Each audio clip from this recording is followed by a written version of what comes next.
वैसे आज जब कैबिनेट की मीटिंग हुई तो उसमें कई फैसले लिए गए, जिसमें 3 जो प्रमुख फैसले थे वो ये थे कि औरंगाबाद का नाम बदलकर संभाजी कर दिया गया और उसके लिए कांग्रेस भी राजी हो गई, जो कि इसके पहले तक विरोध करती रही थी।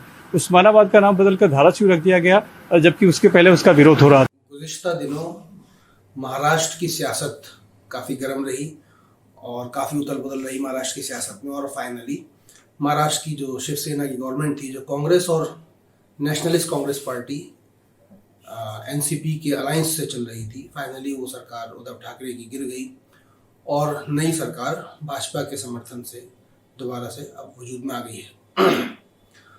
अब पिछली सरकार ने जाते जाते एक फैसला लिया, जिस फैसले की क्लिप आपने भी देखी, और उसमें 2 शहरों के नाम बदले गए, एक उस्मानाबाद, एक औरंगाबाद। ये दोनों ही हिस्टोरिकल शहर हैं इंडिया के, और इन दोनों की अपनी एक हिस्टोरिकल इम्पोर्टेंस है। इन दोनों शहरों के नाम बदले जाने पर सियासत बहुत पहले से होती रही है। 2018 में भी ये मुद्दा बहुत ज़्यादा गरमाया था, और उस टाइम पर शिवसेना, कांग्रेस और एनसीपी की जो अलायंस की गवर्नमेंट थी उसमें काफ़ी रिफ्ट देखने को मिला था, जिसमें कि एनसीपी और कांग्रेस, और ख़ासकर कांग्रेस, इस फैसले के अगेंस्ट में थी। उस टाइम पर काफ़ी कुछ कहा गया था और काफ़ी बयानबाजी भी हुई थी दोनों पार्टी के स्पोक्स पर्सन के बीच में। लेकिन फाइनली अब जब ये फैसला लिया गया है, और ये गवर्नमेंट जाते टाइम, जिस दिन ये बिल्कुल जो आखिरी दिन था गवर्नमेंट का, जब ये बिल्कुल तय हो गया था कि अब गवर्नमेंट गिरने वाली है, और मतलब गिर गई ऑलमोस्ट, तो लास्ट में बिल्कुल ये डिसीजन गवर्नमेंट ने लिया, और उसमें जो अलायंस पार्टीज थी, कांग्रेस और एनसीपी, इन दोनों के कंसर्न के साथ इन दोनों शहरों के नाम बदले गए हैं। अब सवाल यहाँ ये पैदा होता है कि उस्मानाबाद और औरंगाबाद इन दोनों शहरों के जो नाम बदले गए हैं, तो क्या आखिर ऐसी क्या वजह थी जो इन दोनों शहरों के नाम बदले गए?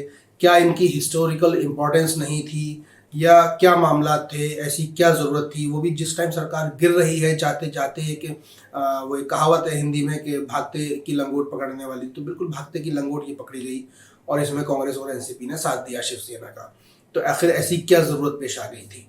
शिवसेना का स्टैंड बहुत क्लियर है। शिवसेना ने साफ कहा है कि हम हिंदुत्व हमारा एजेंडा है और हम ही असली हिंदुत्व हैं, और बीजेपी के हिंदुत्व को उन्होंने फेक हिंदुत्व भी कहा है। उनका स्टैंड बहुत क्लियर है। तो उन्होंने ये किया, तो इसमें कोई हैरान कुन बात नहीं है। बट द थिंग इज कि कांग्रेस और एनसीपी, शरद पवार जिसके प्रेसिडेंट हैं, इन दोनों पार्टियों का क्लेम हमेशा से सेक्युलरिज्म पर रहा है। अब इन दोनों शहरों के जो नाम बदले गए, उस्मानाबाद और औरंगाबाद, तो ये साफ तौर पर नज़र आता है, क्योंकि दोनों शहरों के नाम क्योंकि मुसलमान नाम नज़र आते हैं, जिसमें उस्मानाबाद का नाम जो है वो निज़ाम हैदराबाद मीर उस्मान अली ख़ान के नाम पर, और औरंगाबाद का नाम औरंगज़ेब जो मुग़ल रूलर रहे उनके नाम पर था। तो इन दोनों को जो बदला गया, और इसमें इनकी कांग्रेस और एनसीपी के जो कंसर्न के साथ ये बदला गया है, तो ये सवाल खड़ा करता है कि कांग्रेस और एनसीपी का क्लेम जो कि सेक्युलरिज्म पर है, तो वो आज इस फैसले के साथ कैसे हो गए, जबकि इससे पहले वो इसका अपोज भी करते रहे हैं। क्या दबे पांव हिंदुत्व को, और जिसका जैसा कि शिवसेना का क्लेम है कि उनका हिंदुत्व जो है वो असली हिंदुत्व है, तो शिवसेना के उस असली हिंदुत्व को दबे पांव कांग्रेस और एनसीपी बैकअप दे रहे हैं? ये एक सवाल है। इस सवाल का जवाब मेरे ख्याल से इन दोनों पार्टियों की लीडरशिप ही दे सकती है, लेकिन ये सवाल है जो उठाया जाना चाहिए, जो बहुत इंपॉर्टेंट है। और दूसरी चीज़ ये कि देखिए, मेरे पास इस वक्त इंडियन एक्सप्रेस की एक रिपोर्ट है जो इस फैसले के बाद ये आई है। इसमें 4 पॉइंट्स बहुत इंपॉर्टेंट हैं, जिसमें एक सबसे पहला जो पॉइंट है उसमें इंडियन एक्सप्रेस ये लिखते हैं कि sources said some of the parties Maharashtra leaders have reached out to KC Venugopal, the AICC general secretary in charge of organisation and leader of the opposition in Rajya Sabha Mallikarjun खड़गे, and sought their intervention, but claimed the high command did not intervene. तो high command ने इसमें party के जो leaders जिन्होंने approach किया high command को, उसके बावजूद भी हाई कमांड ने इंटरवेन नहीं किया। तो ये सवाल खड़ा करता है हाई कमांड की इंटेंशन पर, उनकी नीयत के ऊपर। दूसरा पॉइंट इसमें उन्होंने कहा है कि according to sources The party high command was apprehensive that there could be a backlash from the Hindu community if the party distanced itself from the decision to rename these places. यहाँ ये बहुत ही important line Indian express की इस article में मौजूद है कि वो साफ साफ ये बात कह रहे हैं कि पार्टी हाईकमान जो थी वो उसको ये खतरा था कि हिंदू कम्युनिटी की तरफ से एक बैकलैश आएगा, एक नेगेटिव इमेज उनकी हिंदू कम्युनिटी की तरफ जाएगी और हिंदू वोट बैंक का पार्टी को कहीं नुकसान होगा, तो उस नुकसान की वजह से इन्होंने इस फैसले को अपोज नहीं किया बल्कि इसका फेवर किया है। तो सवाल ये पैदा होता है कि हिंदू कम्युनिटी की तरफ से बैकलैश क्यों आएगा। ऑब्वियसली 2 शहर जिनका नाम मुसलमानों के नाम पर है, उनका नाम बदले जाने के फैसले पर अगर कांग्रेस अपोज करेगी तो हिंदू कम्युनिटी की तरफ से अगर बैकलैश आ रहा है तो ये तो कम्युनल ग्राउंड हो गया, और कम्युनल ग्राउंड पर अगर बैकलैश आ रहा है तो फिर यहाँ सवाल ये पैदा होता है कि देखिए 2 चीजें हैं पॉलिटिक्स में, वोट बैंक पॉलिटिक्स में पॉलिटिकल गेन एक चीज है और दूसरी चीज है आइडियोलॉजी। बीजेपी की जहां तक हम बात करें तो बीजेपी अपनी आइडियोलॉजी को प्रोपोगेट करती है, ओपनली करती है और उसमें कोई हिपोक्रेसी नहीं है। बट द थिंग इज कि कांग्रेस की आइडियोलॉजी जैसा कि वो बोलते हैं उनकी आइडियोलॉजी सेक्युलरिज्म पर है, तो सेक्युलरिज्म पर अगर आइडियोलॉजी है तो फिर हिंदू वोट बैंक के खिसक जाने का खतरा मेरे ख्याल से इतनी बड़ी चीज नहीं है कि वो उसके लिए अपनी आइडियोलॉजी को कंप्रोमाइज करे। कोई भी ऑर्गेनाइजेशन, चाहे वो इंडियन नेशनल कांग्रेस हो या कोई भी ऑर्गेनाइजेशन हो या कोई भी पर्सन पर्टिकुलर हो, if I am not wrong ideology important होती है, और अगर कोई भी इंसान या कोई भी कम्युनिटी अपनी आइडियोलॉजी से पीछे हट रहा है तो this was an act of hypocrisy, और इसको किसी भी तरीके से फेवर नहीं किया जा सकता या ओके नहीं बोला जा सकता इसको। तो बहरहाल ये कांग्रेस को डर था, और ये क्यों हुआ, कैसे हुआ, मतलब इसका जवाब तो मेरे ख्याल से राहुल गांधी जो कांग्रेस के लीडर हैं और जो भी लीडरशिप कांग्रेस की टॉप लीडरशिप है उसको इसका जवाब आवाम के सामने देना चाहिए। यहाँ बहुत इंपॉर्टेंट सवाल ये है कि भाई ये फैसला जब लिया जा रहा है तो क्या जब हम भारत की बात करते हैं, यूनिटी इन डाइवर्सिटी की बात करते हैं, है ना, हम हिस्टोरिकल इम्पोर्टेंस की बात करते हैं, हम संविधान की बात करते हैं, कॉन्स्टिट्यूशनल वैल्यूज़ की हम बात करते हैं, तो क्या ये सारी चीज़ें इस फैसले में इम्पोर्टेंट नहीं थी? क्या इंडिया की हिस्टोरिकल इम्पोर्टेंस उन दोनों शहरों के नाम से नहीं है? क्या वो दोनों जो शहर हैं, जो हिस्टोरिकल सिटीज़ हैं, जो नाम हिस्टोरिकल हैं, इतने कई 100 साल पुराने नाम हैं, वो उस हिस्टोरिकल इम्पोर्टेंस को बचाए रखना इंडिया की सभ्यता के एक आइकन के तौर पर क्या वो इम्पोर्टेंट नहीं था? वोट बैंक पॉलिटिक्स ज़्यादा इम्पोर्टेंट थी।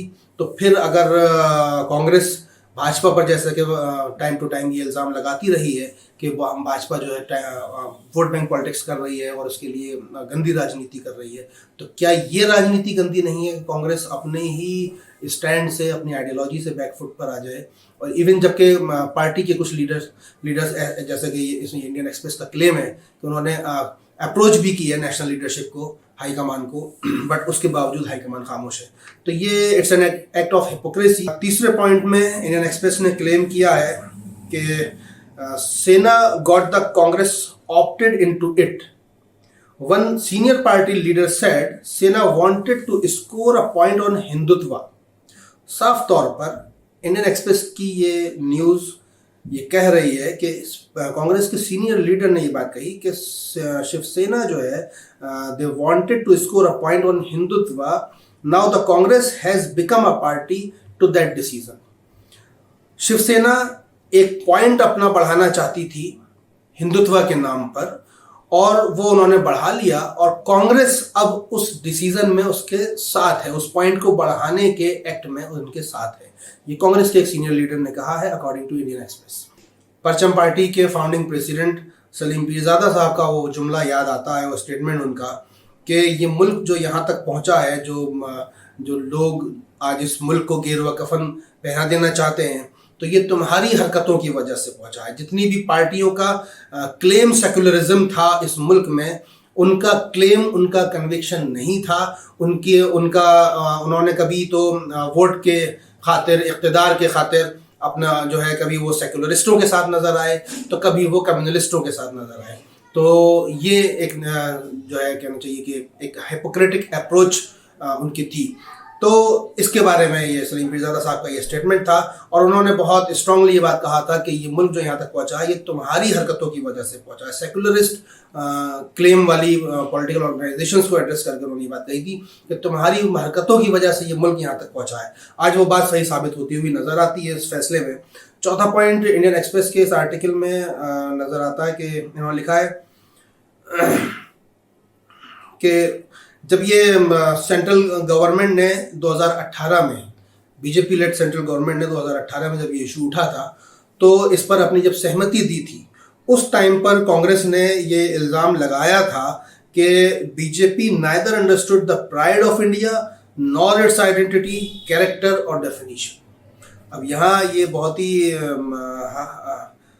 अजीब सी बात है कि कांग्रेस ने उस टाइम पर ये बात कही थी 2018 में, और ये बात गौर करने वाली है कि 2018 में जब ये बात कही जा रही थी उसके जब से अब तक कई सारे इलेक्शंस मुल्क में पेंडिंग थे, उनमें बहुत सारे मेरे ख्याल से मुस्लिम वोट्स भी कांग्रेस को चाहिए होंगे, तो शायद इस वजह से ये बात कही गई हो।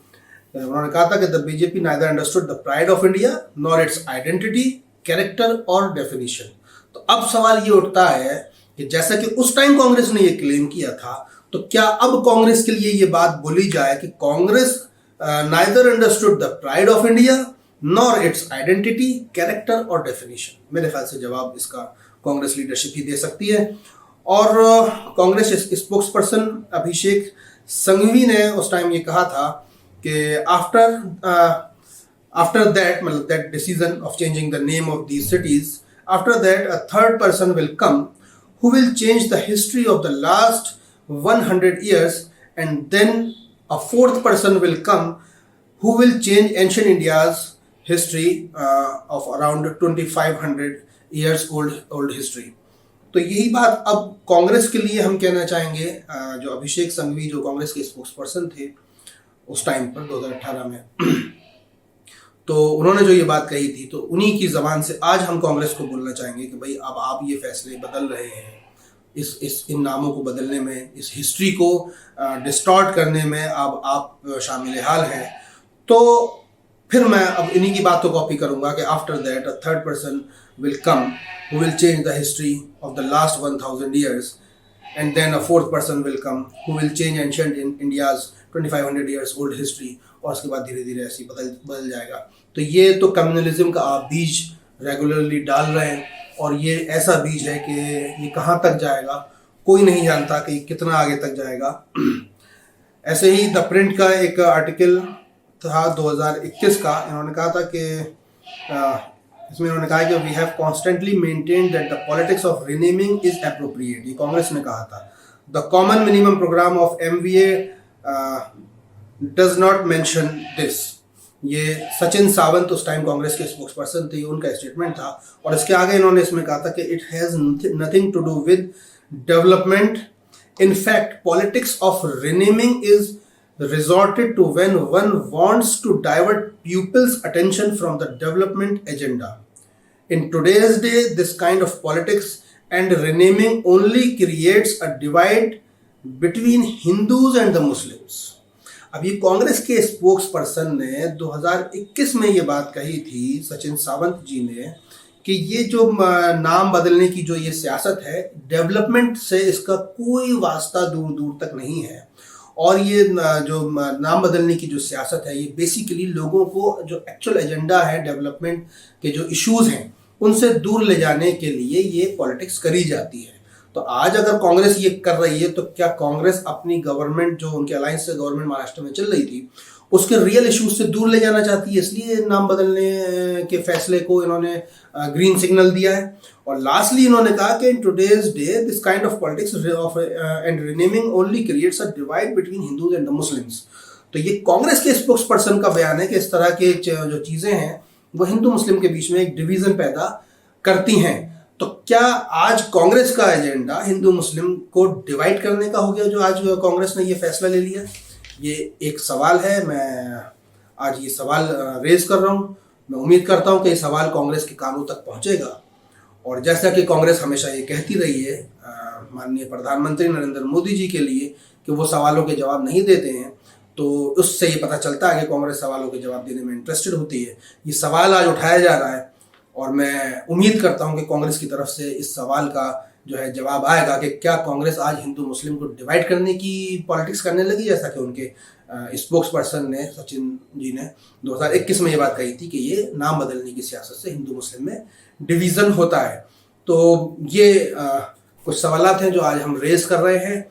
और लास्टली बस मैं इतना ही कहूँगा कि देखिए, फिर वही बात है कि ये जो हिपोक्रेटिक पॉलिटिक्स है और इतने बुरे हालात में जब आप ये कह रहे हैं कि इस मुल्क को ये जो नेगेटिव पॉलिटिक्स करने वाले जो लोग हैं, जो हिंदू मुस्लिम राजनीति करने वाले लोग हैं, ये इस मुल्क को नुकसान पहुंचा रहे हैं, इस पीरियड में भी अगर आप उनके एजेंडा पर काम कर रहे हैं, उनकी चीज़ों को प्रमोट कर रहे हैं just for the sake of some votes, तो ये लास्ट में बस मैं यही कहूँगा कि आज जो कुछ भी हो रहा है इस मुल्क में, तो लोग कह रहे हैं, आप भी कह रहे हैं कि साहब बीजेपी की वजह से हो रहा है। तो सवाल ये है कि आज अगर बीजेपी है तो बीजेपी का होना आपके फेल्योर की निशानी है, क्योंकि बीजेपी हो या आरएसएस हो, वो आपकी गवर्नमेंट में पनपे हैं, वो आप ही की गवर्नमेंट में फले फूले हैं। और आज उन्हीं के एजेंडा पर आप काम करके ये साबित कर रहे हैं कि उनको यहाँ तक लाना आपका एजेंडा था, किसी और का एजेंडा नहीं था। आप हिपोक्रेटिक अप्रोच के साथ इन नफरती सियासत करने वाले लोगों को यहाँ तक लेकर के आए और आपने आज इस मुल्क को उस लेवल पर लाकर खड़ा कर दिया कि जिसकी बुनियाद पर सलीम पीरजादा साहब मरहूम ने ये बात कही थी। मैं उन्हीं के वर्ड्स कॉपी करता हूँ कि इस मुल्क में ना हिंदू का मुस्तकबिल महफूज है, ना मुसलमान का मुस्तकबिल महफूज है, ना इस मुल्क का मुस्तकबिल महफूज है। तो मैं लास्टली बस यही कहूँगा कि आप जो दावा करते हैं सेकुलरिज्म का, आपका क्लेम, आपका कन्विक्शन नहीं है और आप ही की हरकतों की वजह से ये मुल्क यहाँ तक पहुँचा है। और इस मुल्क की जो भी बर्बादी हो रही है उसके लिए जिम्मेदार आप लोग हैं। और आज भी आप अपनी हरकतों से बाज नहीं आ रहे, अब भी अगर बाज नहीं आए तो ये मुल्क बर्बाद हो जाएगा और इसके जिम्मेदार आप होंगे।